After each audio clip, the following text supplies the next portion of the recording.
It began with the sound of tires rolling over gravel and a sunset painting the sky in quiet shades of silver blue. The old countryside road stretched endlessly ahead, lined with fields that shimmered like gentle waves under the fading light. And inside a weathered red pickup truck, with music humming softly from the radio, sat a man who once believed he had lost every reason to smile until that day, until Aaron Hayes was 38 and tired, not the kind of tired that sleep could fix, but the kind that sits deep in the bones after too many losses. 2 years had passed since the accident that took his younger brother, and since then, he had lived quietly, almost mechanically. He ran a small repair shop by the lake, kept to himself, and avoided the things that once made him happy. Music, laughter, even the open road, all of it reminded him of what he used to share with his brother. Ben, that morning had been like any other. The air was crisp, the lake still, and the world too quiet for his thoughts. Aaron had just finished fixing the brakes on an old SUV when a young woman walked up the dusty path toward him, carrying a backpack and wearing the kind of hopeful smile that belongs to someone who still believes the world is good. Her name, as he would soon learn, was Mara Jensen. She was 26, a freelance travel photographer on a journey across small towns, capturing stories of kindness, of people helping strangers, of lives that still shine through the cracks. Her car had broken down a few miles outside town, and she needed a ride to the next stop, Maplewood, about 2 hours north. Aaron hesitated. He hadn't given anyone a ride in years, not since the night of the accident. But something in her eyes, something calm and patient, made him nod. "I'm heading that way," he lied softly, even though he wasn't.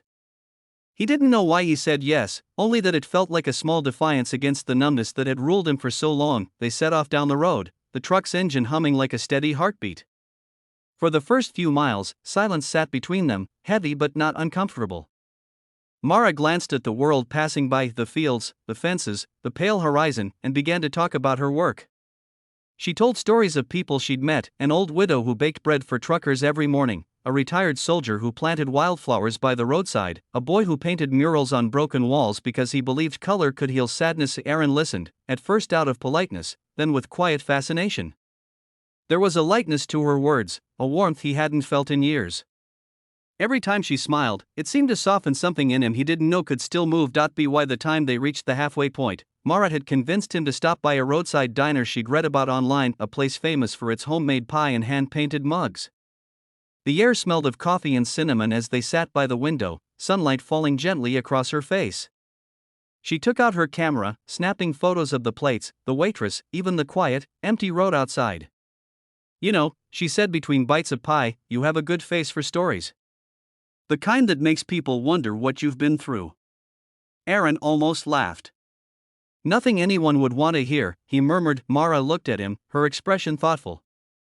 "That's where you're wrong. The stories people need to hear are the ones that come from pain. They remind others they're not alone." He didn't reply, but the words stayed with him as they continued the drive. She spoke about her father, who'd passed away when she was a teenager, and how photography became her way of keeping him close, capturing the world as he used to describe it, full of hidden grace. "He used to tell me," she said softly, "that even broken things can reflect light if you turn them just right." The road stretched on, winding through golden fields that shimmered under the midday sun. Mara leaned her head against the open window, her hair brushing the wind, her laughter mixing with the hum of the tires. And for the first time in years, Aaron felt something rise in his chest, something like peace, something like belonging. But as the miles rolled by, the sky began to change. A storm gathered at the horizon, dark clouds curling like bruises against the light. The wind picked up, tossing dust and leaves across the road. Mara reached for the dashboard, adjusting the old radio until soft static gave way to music, an old song Aaron used to play when he and Ben drove through nights like this. The memory hit him so hard he almost pulled over. She noticed the shift in his expression. "You okay?" He nodded, though his throat tightened. "This song. I used to listen to it with my brother." "What happened to him?" she asked gently. He took a slow breath, eyes fixed on the storm ahead. "He was with me in the truck one night. We were driving back from a friend's wedding. I was tired, maybe too tired. I told him I was fine, but we never made it home." His voice broke on the last word. He was 26. "I walked away with nothing but a scar and a lifetime of guilt." Mara didn't speak right away. She just looked out the window, her reflection pale against the glass. When she finally did speak, her words were soft, steady. Survivor's guilt is a cruel thing. It makes you believe you don't deserve another sunrise. But maybe, you survived because there's still something you're meant to do. Rain began to fall, tapping softly against the windshield. Aaron drove in silence, his hands tight on the wheel. Her words pressed deep into his heart, unsettling the walls he'd built. When they reached a narrow bridge, the storm thickened, lightning flickering in the distance. The world felt both fragile and alive, like every drop of rain carried a secret only the broken could understand, and then it happened, the truck hit a patch of mud, the tires slipping slightly before catching again. Mara gasped, her hand instinctively reaching for his arm. He steadied the wheel, pulling them back on course. Her fingers lingered, trembling slightly, before she whispered, "I don't want this ride to end." The words hung in the air, fragile and filled with meaning neither of them could quite name. Aaron looked at her, and for the first time, he saw not just a stranger, but a reminder, a living echo of what it meant to be alive, to feel, to forgive yourself. They stopped by the side of the road when the storm passed, the air now washed clean and soft with the scent of wet earth. Mara stepped out, lifting her camera to the light, capturing the reflections in the puddles, the broken clouds, the way the world looked after being forgiven. Aaron stood beside her, the rain cooling his face, the quiet stretching between them like a prayer. When they reached Maplewood hours later, the town glowed gently under the afternoon sky.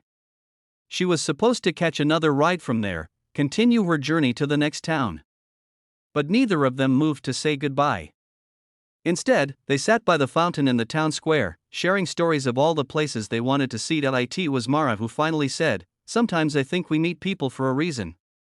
Maybe I was supposed to find you so you'd remember what hope feels like." He smiled faintly. "Or maybe you were supposed to remind me that guilt doesn't mean I stopped deserving life." She looked at him, eyes bright. "Exactly that." In the days that followed, Aaron found himself driving again, this time with purpose. He started taking small repair jobs in nearby towns, sometimes stopping to visit the places Mara mentioned in her stories.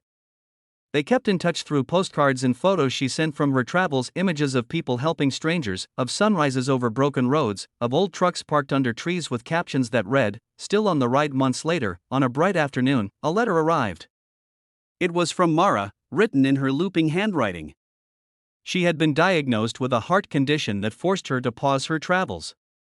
But, she wrote, "I don't regret any mile. Every story, every road, every stranger who became a friend, it all made the ride worth it. If I can't travel anymore, maybe I can still inspire others to keep moving, to keep believing in kindness." Aaron drove out to see her a week later, bringing the same red truck that had carried them through the storm. They sat by a quiet lake, the reflection of the sky rippling in the water. She looked fragile, but her eyes still carried the same light. "You fixed engines," she said softly. "Now it's time to fix hearts, including your own." When she passed away a few months after, Aaron didn't fall back into silence. Instead, he started something new, a foundation that repaired old vehicles for free and used them to deliver supplies and help to small communities. On the side of each truck, he painted her words, "I don't want this ride to end." Years later, when people asked him what inspired him, he would always smile and say, "A girl with a camera and a storm that showed me the road back to myself."